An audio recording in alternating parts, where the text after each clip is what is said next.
What if I told you that some of today's celebrated masterpieces were once considered so depraved they were banned worldwide?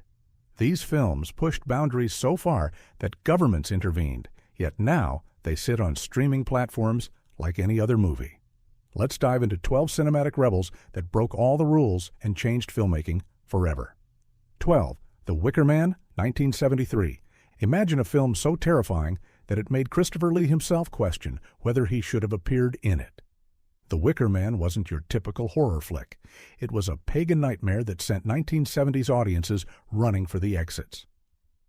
This British folk horror masterpiece follows a police sergeant investigating a missing girl on a remote Scottish island, only to discover a community with disturbing beliefs and even more disturbing rituals.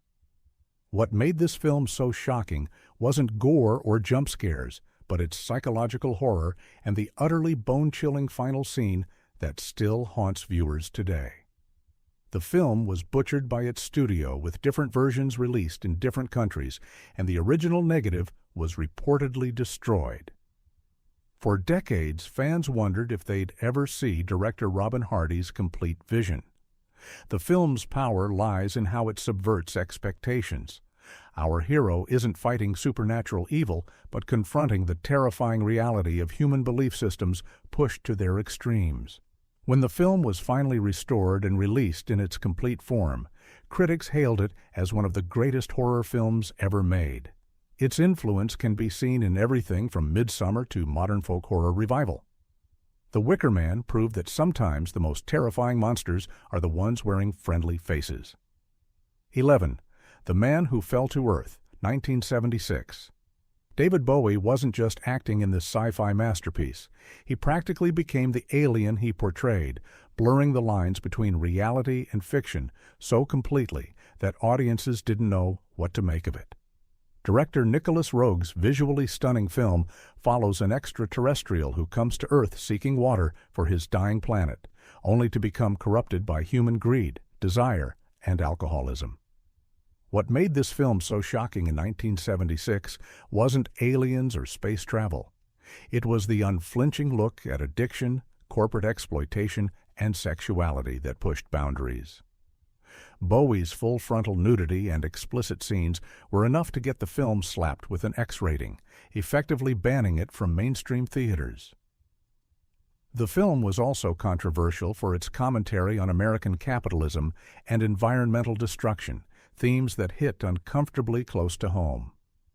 What's fascinating is how Bowie's own alien persona and drug use during filming made the performance eerily authentic. The studio hacked the film to pieces for its American release, cutting nearly 20 minutes and completely changing the narrative flow. Only decades later was Roeg's original vision restored, revealing the film as a prophetic statement about ecological disaster and corporate power that feels more relevant today than ever.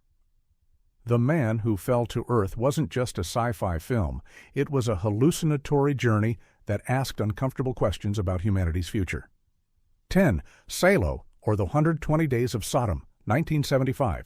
Pier Paolo Pasolini's final film is so disturbing that it's still banned in several countries nearly 50 years later. This brutal adaptation of the Marquis de Sade's infamous work transposes the story to fascist Italy, where wealthy libertines kidnap and torture teenagers with escalating depravity. What made Salo so shocking wasn't just its graphic content, but its political allegory. Pasolini was equating fascism with absolute power and moral corruption. The film features scenes of psychological torment, humiliation, and violence that were unprecedented in mainstream cinema. Even more controversial was Pasolini's decision to cast actual teenagers in the victim roles, blurring the line between fiction and reality in ways that made audiences deeply uncomfortable. The film was immediately banned in Italy, and Pasolini was murdered shortly after its completion, adding a dark layer to its legacy.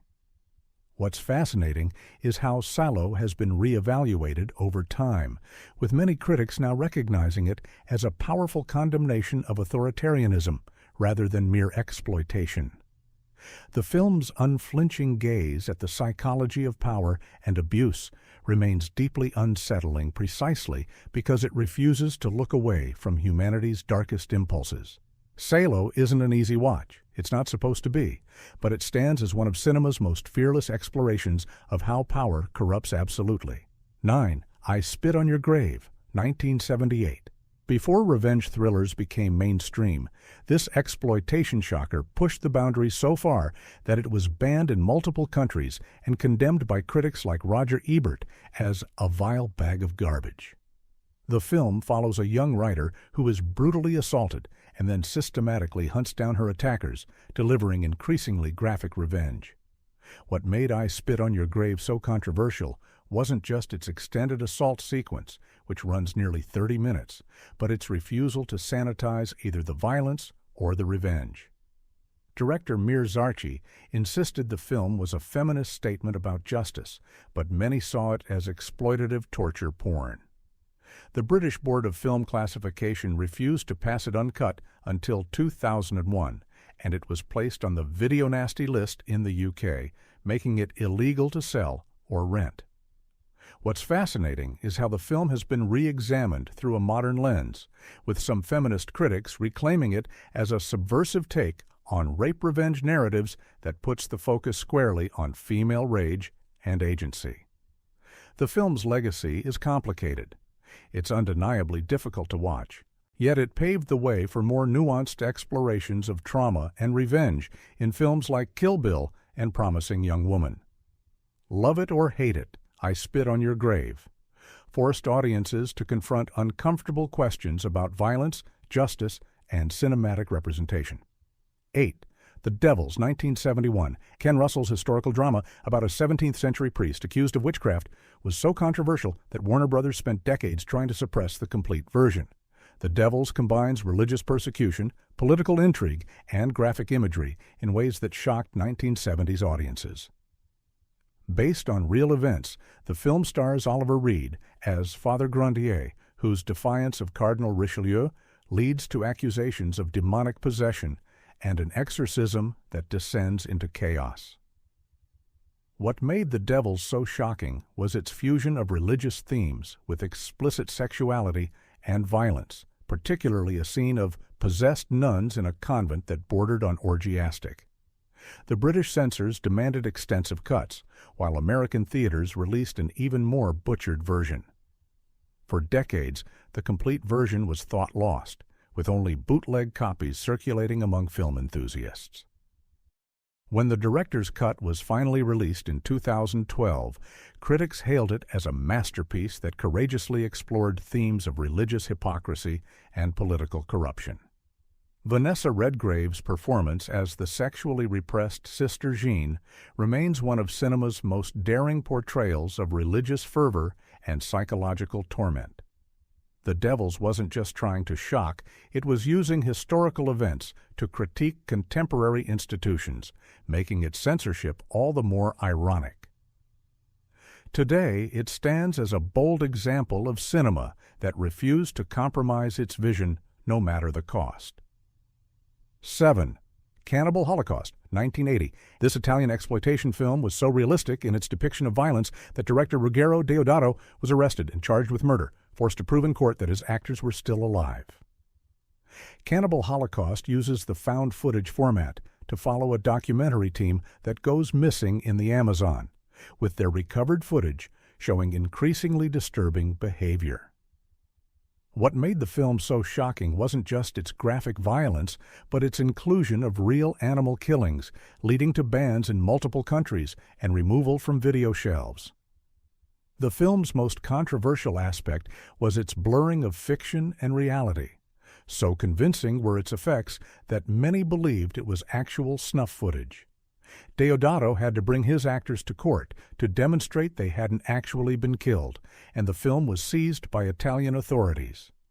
What's fascinating is how Cannibal Holocaust has been reevaluated as a critique of sensationalist media and colonial attitudes, with its final message asking who the real cannibals are. The film's influence can be seen in everything from the Blair Witch Project to modern found footage horror. Despite its controversies, or perhaps because of them, Cannibal Holocaust developed a cult following that persists to this day. It remains one of the few films so extreme that it's still difficult to watch uncut, proving that sometimes cinema can go too far. 6. Straw Dogs, 1971. Sam Peckinpah's psychological thriller about an American mathematician and his English wife terrorized by local thugs was so controversial that it was banned in the UK until 2002. Dustin Hoffman stars as David Sumner, a mild-mannered academic who moves to rural England with his wife, only to find himself pushed to violent extremes when their home is besieged. What made Straw Dogs so shocking wasn't just its graphic violence, but its moral ambiguity, particularly a controversial assault scene that critics accused of glorifying violence against women. The film explores themes of masculinity, violence, and civilization versus savagery in ways that made 1970s audiences deeply uncomfortable. Peckinpah refused to offer easy answers, instead forcing viewers to confront uncomfortable questions about human nature and the thin veneer of civilization. The British censors objected to both the violence and what they saw as the film's nihilistic worldview. What's fascinating is how Straw Dogs has been re-examined as a complex exploration of how violence transforms even the most civilized individuals. The title comes from the Taoist concept of the uncivilized person who, like a straw dog, can be sacrificed without remorse, a metaphor for how society discards those who don't conform. Straw Dogs isn't an easy film to categorize. It's part home invasion thriller, part psychological study, part philosophical inquiry. But its influence can be seen in everything from Fatal Attraction to modern revenge thrillers. Love it or hate it, Straw Dogs forces us to confront uncomfortable truths about ourselves. 5. The Last House on the Left, 1972. Wes Craven's debut feature was so brutal that it was pulled from theaters and banned in multiple countries, yet it launched one of horror's most influential careers. The film follows two teenage girls who are kidnapped, assaulted, and murdered by a group of criminals who then unknowingly seek refuge at one victim's home, leading to revenge from her parents. What made The Last House on the Left so shocking was its documentary-style realism and refusal to follow horror conventions. Craven based the film on the real-life case of Charles Manson and his followers, bringing a level of authenticity that horrified audiences. The film juxtaposes brutal violence with banal comedy in ways that create a deeply unsettling viewing experience. British authorities placed it on the video nasty list, making it illegal to sell or rent for years. What's fascinating is how Craven, who would later create more mainstream horror like Nightmare on Elm Street and Scream, was exploring themes of suburban complacency and the darkness lurking beneath ordinary life. The film's most controversial aspect is its blurring of moral lines. By the end, the good characters have become as monstrous as their victims' killers. This moral ambiguity was too much for 1970s audiences, but it's precisely what makes the film a precursor to more nuanced horror explorations of violence and revenge.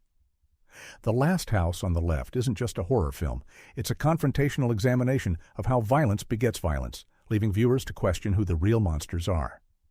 4. Last Tango in Paris, 1972. Bernardo Bertolucci's erotic drama starring Marlon Brando was so controversial that it was banned in several countries and led to obscenity trials in Italy. The film follows an American widower who begins an anonymous physical relationship with a young Parisian woman, with both agreeing not to share any personal details. What made Last Tango in Paris so shocking wasn't just its explicit content, but its raw emotional honesty and exploration of desire, grief, and power dynamics. Brando's performance was hailed as revolutionary for its vulnerability and improvisation, particularly a monologue about his deceased wife that he largely created on set. The film's most controversial scene, featuring butter as a prop, was so disturbing that it dominated discussions about the movie for decades. Italian authorities seized the film and tried Bertolucci for obscenity. giving him a suspended prison sentence and banning him from filmmaking for 5 years. What's fascinating is how Last Tango in Paris has been re-examined through modern lenses, particularly in light of revelations about how the controversial scene was filmed without the actress's full consent. The film's legacy is complicated. It's undeniably a masterpiece of cinematic artistry, yet it also raises uncomfortable questions about exploitation and consent in filmmaking. Last Tango in Paris pushed boundaries not just in terms of what could be shown on screen, but in how cinema could explore the darkest corners of human desire and emotional pain. 3. The Texas Chainsaw Massacre, 1974. Despite its title and reputation, Tobe Hooper's horror masterpiece contains relatively little on-screen gore, yet it was so terrifying that it was banned in several countries and pulled from UK theaters. The film follows 5 friends who fall victim to a family of cannibals while visiting a rural Texas homestead. What made the Texas Chainsaw Massacre so shocking was its documentary-like realism and unrelenting tension. Hooper created a sense of authenticity by using real animal bones on set, limiting special effects, and shooting in near 100-degree Texas heat that made the actors genuinely miserable. The film's most iconic character, Leatherface, was inspired by real-life killer Ed Gein, adding another layer of horror for audiences. British censors refused to grant it a certificate until 1999, placing it on the Video Nasty list that made it illegal to sell or rent. What's fascinating is how Hooper, who originally wanted a PG rating, created one of cinema's most effective horror films through suggestion rather than explicit violence. The sound design, particularly the high-pitched whine during the final chase scene, creates psychological terror that goes far beyond simple jump scares. The Texas Chainsaw Massacre wasn't just trying to scare audiences. It was commenting on the breakdown of the 1960s counterculture dream and the dark underbelly of American society. Its influence can be seen in everything from the Blair Witch Project to modern horror that values atmosphere over gore. Despite its controversies, or perhaps because of them, the film has been recognized as a masterpiece of horror cinema. 2. The Exorcist, 1973. William Friedkin's supernatural horror was so disturbing that theaters reportedly provided barf bags, and it was banned in several countries for decades. The film follows a 12-year-old girl who becomes possessed by a demonic entity, leading her desperate mother to seek help from 2 priests. What made The Exorcist so shocking wasn't just its graphic imagery, head-spinning, projectile vomiting, and blasphemous language, but its exploration of faith in the modern world. The film's marketing campaign famously warned that it could be dangerous to viewers with heart conditions or weak stomachs, creating a cultural phenomenon that went far beyond typical movie hype. British authorities banned the video version until 1999, while many countries demanded extensive cuts. What's fascinating is how Friedkin, who had just won an Oscar for The French Connection, approached the material with documentary-like realism, hiring actual priests as consultants and using subliminal imagery to enhance the psychological impact. The film's most controversial aspect was its blending of religious horror with puberty themes, making Regan's possession a metaphor for adolescent transformation. The Exorcist wasn't just a horror film, it was a serious exploration of faith, doubt, and the nature of evil that resonated with audiences still reeling from the cultural upheavals of the 1960s. Its influence can be seen in everything from possession films to the way modern horror blends supernatural elements with psychological realism. The Exorcist proved that horror could be both artistically ambitious and commercially successful, paving the way for more sophisticated explorations of fear and faith. 1. A Clockwork Orange, 1971. Stanley Kubrick's dystopian crime film was so controversial that the director himself withdrew it from UK distribution, where it remained banned for nearly 30 years. The film follows Alex, a charismatic but violent young man who undergoes experimental behavior modification that renders him incapable of defending himself. What made A Clockwork Orange so shocking wasn't just its stylized violence, particularly the singin' in the rain assault scene, but its philosophical exploration of free will, morality, and social control. Kubrick's use of classical music during violent sequences created a disturbing juxtaposition that made the violence even more unsettling. The film was blamed for copycat crimes in the UK, leading to death threats against Kubrick's family and his decision to remove it from circulation. What's fascinating is how Kubrick adapted Anthony Burgess's novel by omitting its redemptive final chapter, creating a more ambiguous and disturbing vision. The film's visual style, from the Korova milk bar to Alex's iconic white outfit, has influenced everything from fashion to music videos. A Clockwork Orange wasn't just a dystopian film, it was a prophetic examination of behavioral psychology, media manipulation, and state control that feels increasingly relevant in our surveillance society. Its exploration of whether it's better to be evil by choice than good by force raises uncomfortable questions about human nature and social engineering. When the film was finally re-released in the UK after Kubrick's death, it was hailed as a masterpiece that had only grown more powerful with age. These films weren't just trying to shock, they were pushing cinema into new territories of expression and challenging audiences to confront uncomfortable truths about society and human nature. Which banned masterpiece do you think was unfairly censored, and which ones do you believe went too far? Is there such a thing as going too far in art, or should all creative expression be protected regardless of content? Drop your thoughts in the comments below, and let's debate where the line should be drawn between artistic freedom and exploitation.